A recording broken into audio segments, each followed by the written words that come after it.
Hey everyone, this is Steve from GamersNexus.net. I'm joined by Chris Roberts, Hey everyone. and working on Star Citizen, of course.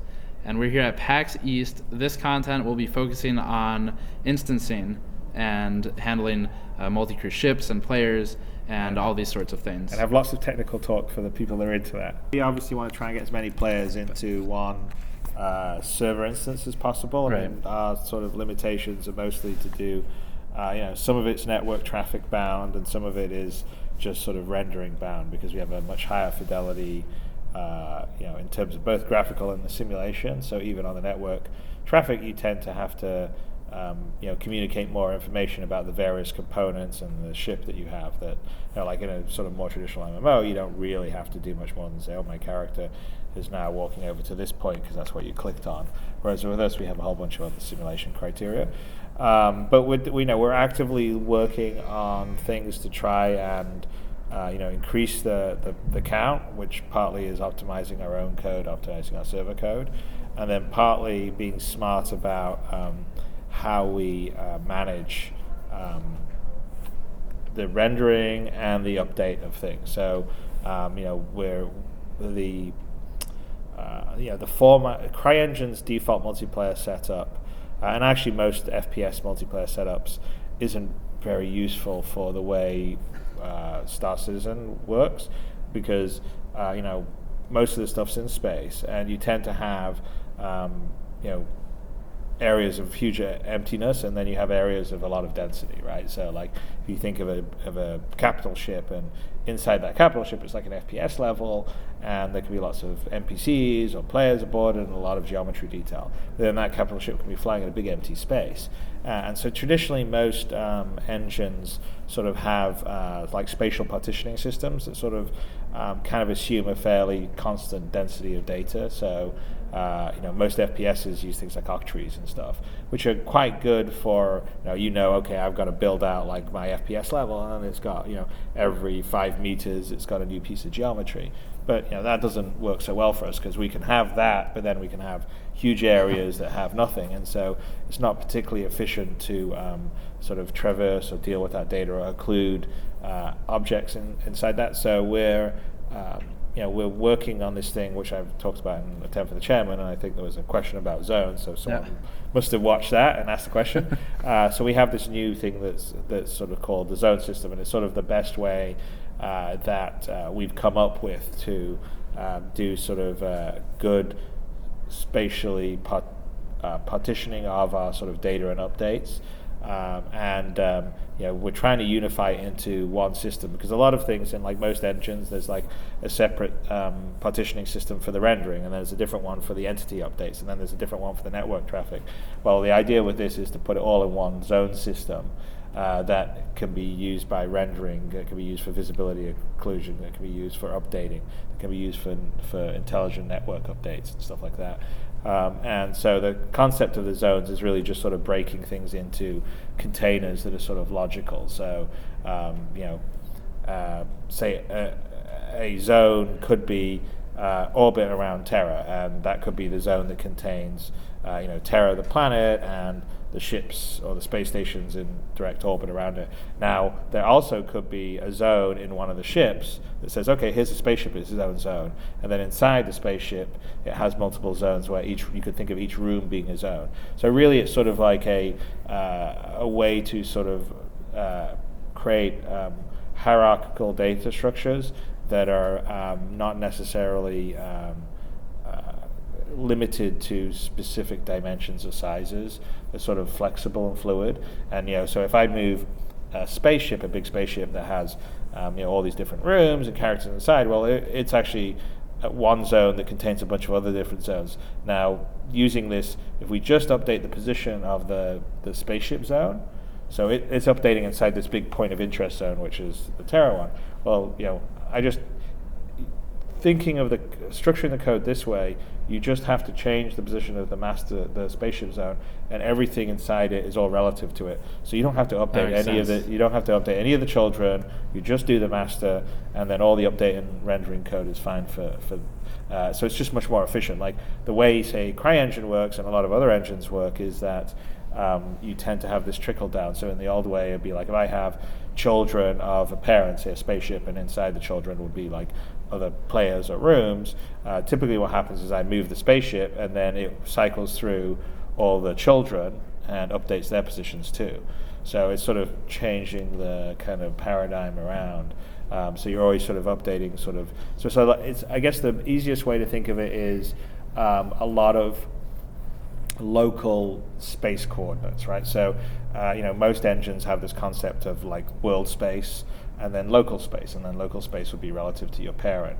But with the zone system, that's the sort of like doesn't stop, right? Does that introduce any new challenges using that system instead?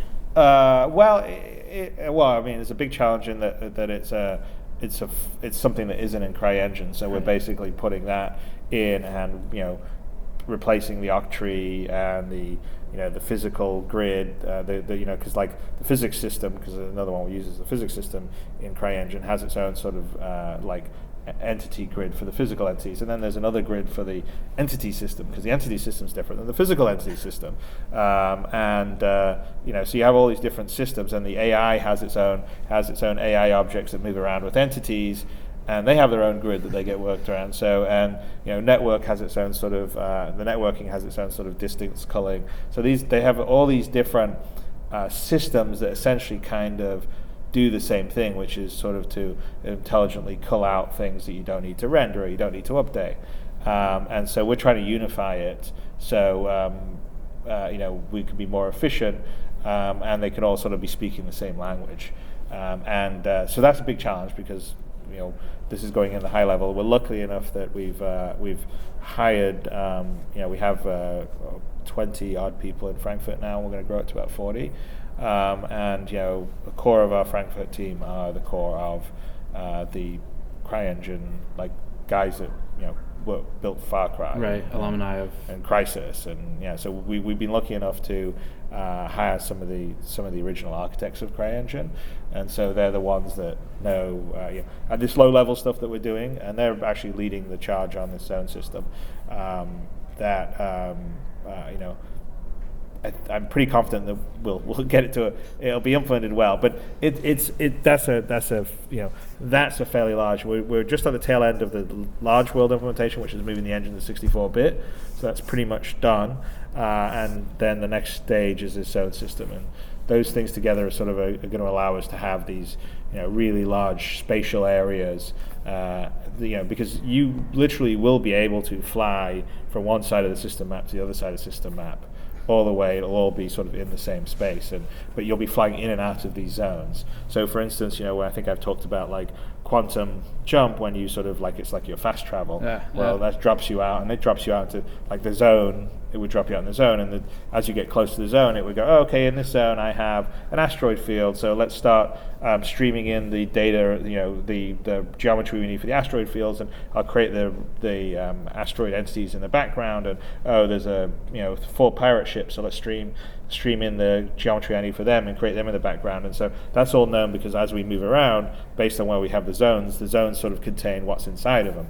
And then we can use the zone system to sort of tell the streaming engine what things it needs to stream in. And it also can be used to, for the network communication. So, because if I've got some players over here in a zone over here, and I've got some players over here in a zone over here, all on my server, well, the clients here don't need to know anything about these clients, right? So what the server would do would be like, it would be telling all the clients in this zone what they were doing, and the clients over here and what these guys are doing, but it wouldn't be sending messages to these guys about what these guys are doing because they're not going to be close. Sure. So that's all kind of the sort of things that the zone system buys us by having it sort of unified. Because previously the networking system sort of it was more about, well, if you're so far away, maybe I don't give you so much data, but it was on a very sort of view around the camera basis.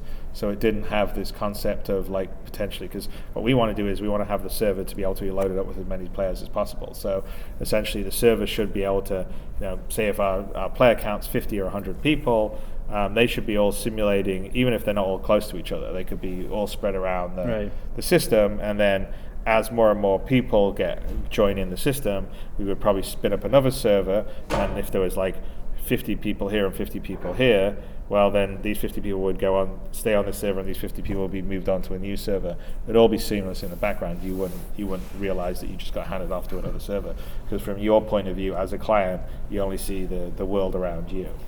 So, and that's kind of how the game works. The game works that on the client side, it's all your view is around you, and what the server is telling you is, who you're going to see. Like basically the server, because the server sort of sees the big picture, sure, and it's using the zone stuff, so it sort of says, okay, you're going to be getting close. Okay, Steve's coming up in a ship over here, so client starts streaming in Steve's ship and set up as an entity, because he's 20 clicks out or 30 clicks out. So really all the server's doing is telling the various clients kind of what they can see in the radius around their worldview. And partly that's determined by the zone system on the server side, and then also done on the client side. This seems like it would assist in larger scale battles, larger in terms of actual space consumed, not necessarily player counts. Yeah, well, and it also potentially can help in player count. So this, so one example is, so we have single-seater ships, but we also have multi-crew ships, right? Right. So now, if you think about it, if I'm in a big space battle and there's a Idris or a Bengal carrier or whatever, from my point of view when I'm in space, unless I'm like right up next to that carrier, I don't know what the people are doing inside the carrier. So like maybe if I'm by the bridge and I can look in the windows of the bridge, I should be able to see people. But if I'm 100 meters away, I just know there's a carrier there. So I care what position the carrier is in, where its guns are pointing, but I don't care like what the 50 people aboard the carrier is doing. So, with what we're doing with the zone system, one of the potentials is we potentially could have sort of the simulation. I mean, certainly on just a client side, you get the efficiency by rendering and all the rest of stuff. But even on a network side, you potentially could have multiple game servers all basically working on the same battle, and some of the game servers are taking care of the people that are aboard the ships, sure, and one of the game servers is taking care of where all the ships are.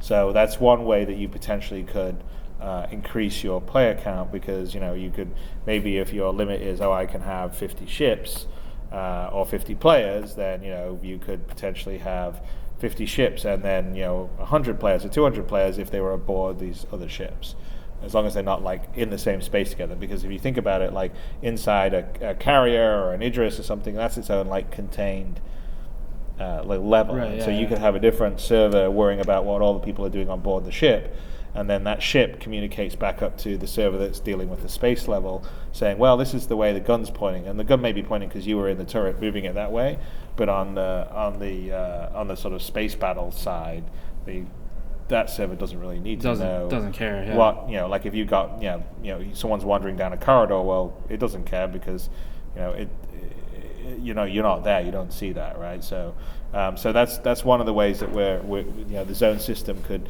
definitely help out in terms of potentially getting more players in. Is that you can say, well, inside this zone you're talking to this server, when you leave this zone, now you talk to this server out here. That answers some of the questions we received about larger ships with multi-crew ships that have excessively large crews. Well, yeah, we do, and actually also some of our ships, even if we manage to get a lot of players running around, it still probably won't be enough on the bigger ships. So there's probably always going to be some level of NPC contingent for the bigger ships. And so then again, the zone system's kind of useful because that's useful for AI updating and rendering updating. Because if you think about walking around a big spaceship, or like we're here at this convention center, well, we're in this room, right? I mean, I don't know how many people are in the convention center today, 30,000, whatever it is, but there's 3 of us in this room. Like, so in a game, game sort of updates, like we don't care what everyone's doing outside this room. The camera's just looking at us, so we really just need to render us. And so that's kind of like the idea of zones, is that you sort of can, we're in this room we're in now as a zone, right? And you could even think that this small, the sub room thing with the curtains we have here is a smaller zone inside a bigger zone. And that's kind of that's the advantage of the zones, is that you can sort of partition it logically based on sort of these areas and containers, and it works very well for space for what we do, because we in Star Citizen maybe not so much it would in like an open level, like if I'm going a Far Cry and it's all open, that's harder to containerize, right? Because you're just in an open area. But spaceships, space and spaceships tends to, even when you have the FPS stuff, you've got space and then you're inside a ship, and then even inside a ship there's different rooms, and so you don't really need to be rendering all the other rooms when you're inside one of the rooms. So it's actually sort of sci-fi space stuff is quite apt for like compartmentalizing the various information and data that you need to update, and so it's good. Longer term, we're planning to have some like land on an empty planet in a jungle and go around and do some exploring. But like a lot of our use cases, everything that works very well with the zone system, and in such a way that the rendering occlusion works well. So that's really a lot of the work that we're doing. And that brings, you brought up exploration. On planet side exploration versus being on stations, I suppose, or being in space, is there actually a different render target for the maximum amount of players in that area, or I imagine it's not all uniform? It's hard to say right now, because we're not we're still in the stage of, there's a lot of optimization that has to happen on the server to get our player counts up, because the problem, what happens is, even when people play some Arena Commander now and they sort of experience some rubber banding, what happens is when the server itself drops its frame rate, like it's not simulating at least 30 frames a second at the sort of what we call the game server. So we actually have multiple servers in the big Star Citizen setup. The game server is what your client connects to, and that's the one that sort of is sort of the CryEngine server, so to speak. Right. Now there's another set of servers that go above that, because the game server is never designed to be persistent. It's basically designed to sort of operate on a situation, just like, say, I'm playing Battlefield and I get together with a bunch of other people and I start a scenario fighting. That's sort of our equivalent of the game server, but our game servers are always getting span up and span down all the time. They're not so much persistent. What is persistent is the universe and what you own, and then there's this, then for each system there's a system server, and the system server keeps track of all the players inside the system, and also the AI, and it's the one that's almost doing sort of this contextual matchmaking. So it goes, oh, you're flying from planet A to planet B, and I'm flying over here, and we're going to cross paths. At that point, it goes, okay, they're crossing paths, and then it'll just run through sort of a contextual matchmaking, which would be sort of things like, are we enemies? Right. Do we both want a PvP? Are we equal skill, or something like that? Are our pings small enough? And then it basically makes the decision. And if it says yes, we will see each other, it essentially gets a game server, spins it up if there isn't one already existing, and tells our clients, hey, you're now talking to this game server, and and then tells your client that you'll be seeing me, and tells my client Right. that I'll be seeing you, and then lets that get simulated until it's resolved, and then we go back into sort of quantum drive or whatever, and we're handed back up to the system server that's now deciding who we'll see or what instance we get put into. And then there's another level above that, which is the universe server / simulation, and that's the one that's sort of running the economy and simulating 20 million AI agents running around, buying things, selling things, fighting each other, doing all the rest of the stuff. And so that, on the universe side, that data trickles down to the system servers, and the system servers sort of take that data and then use that to have various encounters that you potentially, and those encounters are always they're basically these templates of encounters that you'd have that are dynamically or procedurally created based on what's happening on the universe server. And then so that encounter template and where we all are gets fed down, gets all crunched together. It decides whether we're going to fight an AI, see another player, depending on our positions, depending on what we're doing. And then once it's made a decision of an encounter that's going to happen, it tells your client, okay, here you are, here's the game server you're talking to, here's the scenario that's happening. Right, sure. And so that's kind of that's sort of the setup. So the area that we need to get the performance for to get the most number of players is not the higher level stuff, because that's not something that's sort of real time. It's the game server level. And that's the challenge because whenever that sort of drops below 30 frames a second in simulation on the server side, that's when you start to see things like rubber banding and stuff like that. Sure. Things go out of sync. And so part of the problem that we have is that our spaceships, for instance, are far more complicated objects or entities than, say, something like in Crysis, where it's just a character running around. And so, right now there's a fair amount of network bandwidth that's taken up by shunting around the extra data, and also just because they're much more complicated entities, there's a lot more CPU time that's taken up by updating these entities. So what we're looking at is more efficient ways to update it, where we can optimize, how we can be smart about it, and that's also part of where the zone system comes in, where you're not just sort of brute force updating it, you've got sort of intelligent updates based on where you are, what your distance is, all that kind of stuff. So that covers all of the instancing information. A lot of you posted questions. Hopefully this answers some of them. If it did not, please leave a comment below. We'll see what we can do about that. And of course, as always, thanks for your time, Chris. Oh, you're welcome. Thanks for me rambling on about the zone system, absolutely, and occlusion and all that kind of stuff. But anyway, I hope you guys are interested in that or liked it. It's kind of a fun sort of engineering challenge, and I'm pretty excited about getting it all working, which is the sort of stuff that's towards the end of the year you're going to see the fruits of it in Squadron 42 and the very first sort of baby steps of the Persistent Universe, which we're going to do at the end of the year. It's a lot of work, but it is pretty fun because I can sort of see the system that's if it all works, it's going to be awesome. So thanks for listening. Yeah.